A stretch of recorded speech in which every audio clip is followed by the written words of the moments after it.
Hello guys, thank you for watching my channel. Kannada ಕಾದಂಬರಿ ಚಾನಲ್ಗೆ ಸ್ವಾಗತ.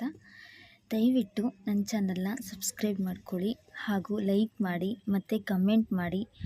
ಕಮೆಂಟ್ ಮೂಲಕ ತಿಳಿಸಿ ಒಲ್ಲದ ಮದುವೆ ಭಾಗ 2 ಎಪಿಸೋಡ್ ಹೇಗಿದೆ ಅಂತ. ಶ್ವೇತಾ ಕುಸ್ತು ಬೀಳ್ತಾಳೆ. ಅವಳಿಗೆ ಒಂದು ಕಾಲ್ ಬರುತ್ತೆ ದೊಡ್ಡ ಇಂಡಸ್ಟ್ರಿ ಕಡೆಯಿಂದ. ಮ್ಯಾನೇಜ್ಮೆಂಟ್ ಅವರು ಕಾಲ್ ಮಾಡ್ತಾರೆ. ಶ್ವೇತಾ, ನಿಮಗೆ ಮತ್ತೆ ಇಂಡಸ್ಟ್ರಿಯಲ್ಲಿ ಜಾಬ್ ಆಫರ್ ಬಂದಿದೆ. ಈಗ ನಿಮ್ಮ ಕೆರಿಯರ್ ಮಾಡಿಕೊಳ್ಳಬಹುದು. ಈಗಲೇ ನೀವು ಬನ್ನಿ ಅಂತ ಕಾಲ್ ಮಾಡ್ತಾರೆ. ಪೀಣ್ಯ ಸಿಟಿ ಇಂಡಸ್ಟ್ರಿಗೆ ಬನ್ನಿ ಅಂತ ಕಾಲ್ ಮಾಡಿ ಮತ್ತು Kiran group of industry job ಮಾಡ್ಬೋದು. ದಯವಿಟ್ಟು ಅವಕಾಶ ಬಿಡಬೇಡ ಅಂತ ಅಲ್ಲಿಂದ ಅವಳನ್ನು ಕರ್ಕೊಂಡು ಹೊರಡ್ತಾಳೆ. ಪೀಣ್ಯ ಸಿಟಿಗೆ ಕರ್ಕೊಂಡು ಬರ್ತಾಳೆ ಇಂಡಸ್ಟ್ರಿಗೆ ಅನಿತಾ. ಒಳಗಡೆ ಹೋಗ್ತಾರೆ.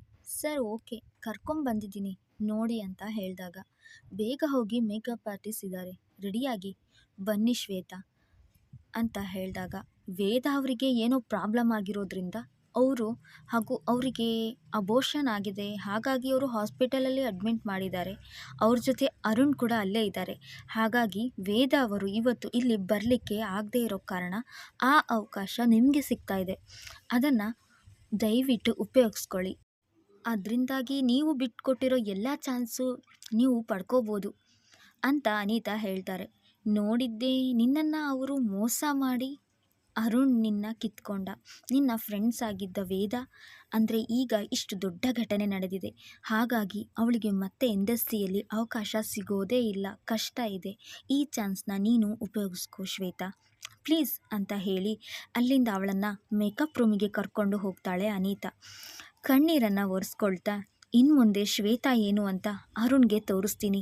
ಆ ವೇದನಿಗೂ ಕೂಡ ಅಷ್ಟೇ, ನನ್ನಿಂದ ಕಿತ್ಕೊಂಡಿರೋದನ್ನ ನಾನು ಎಲ್ಲವನ್ನ ಪುನಃ ಪಡ್ಕೊತೀನಿ ಅಂತ ಹೇಳಿ ಶ್ವೇತಾ ಚಾಲೆಂಜ್ನ ತಗೊತಾಳೆ.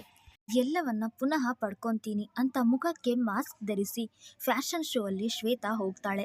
ಆನಂತರ ಆ ಶೋ ಹಿಟ್ಟಾಗಿ ಅವಳಿಗೆ ಆಫರ್ ಮೇಲೆ ಆಫರ್ ಬರಲು ಶುರುವಾಗುತ್ತೆ.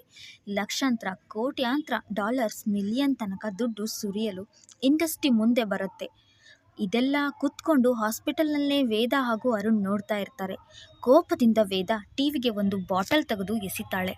I hate you Shweta, I can't believe this baby. ಇದನ್ನೆಲ್ಲ ನನಗೆ ನೋಡೋಕ್ಕೆ ಆಗ್ತಾ ಇಲ್ಲ. ಎಲ್ಲ ಕಿತ್ಕೊಂಡು ಅದರಲ್ಲೂ ಅವಳು ಮತ್ತೆ ಮುಂದೆ ಹೋಗ್ತಾ ಇದ್ದಾಳೆ. ಅದನ್ನು ನನಗೆ ತಡಿಯೋಕ್ಕೆ ಆಗ್ತಾ ಇಲ್ಲ ಅಂತ ಜೋರಾಗಿ ಕೂಗ್ತಾಳೆ ವೇದ. ಸಮಾಧಾನ ಆ ಥರ ಮಾಡ್ತಾ ಅರುಣ್ ಅವಳನ್ನು ಸಮಾಧಾನ ಮಾಡ್ಕೋ ಬೇಬಿ, ಬೆಡ್ ಮೇಲೆ ಸಮಾಧಾನ ಮಾಡಿ ಅವಳನ್ನು ಮಲಗಿಸ್ತಾನೆ. ಮುಂದೆ ಏನಾಗುತ್ತೆ ಅಂತ ನೆಕ್ಸ್ಟ್ ಎಪಿಸೋಡಲ್ಲಿ ನೋಡೋಣ. ಕಾಯ್ತಾ ಇರಿ. ಯಾರೆಲ್ಲ ನನ್ನ ಚಾನಲ್ನ ಇನ್ನೂ ಸಬ್ಸ್ಕ್ರೈಬ್ ಮಾಡ್ಕೊಂಡರೆ ನೋಡ್ತಾ ಇದ್ದೀರೋ ದಯವಿಟ್ಟು ಒಂದು ಸಬ್ಸ್ಕ್ರೈಬ್ ಮಾಡಿ. ಹಾಗೂ ಸಂಖ್ಯೆಯಲ್ಲಿ ಸ್ಟೋರಿನ ಓದಬೇಕು ಅಂತ ಇದ್ದರೆ ಪ್ರತಿಲಿಪಿಯಲ್ಲಿ ಹೋಗಿ ನನ್ನನ್ನು ಹಿಂಬಾಲಿಸಿ. Thank you.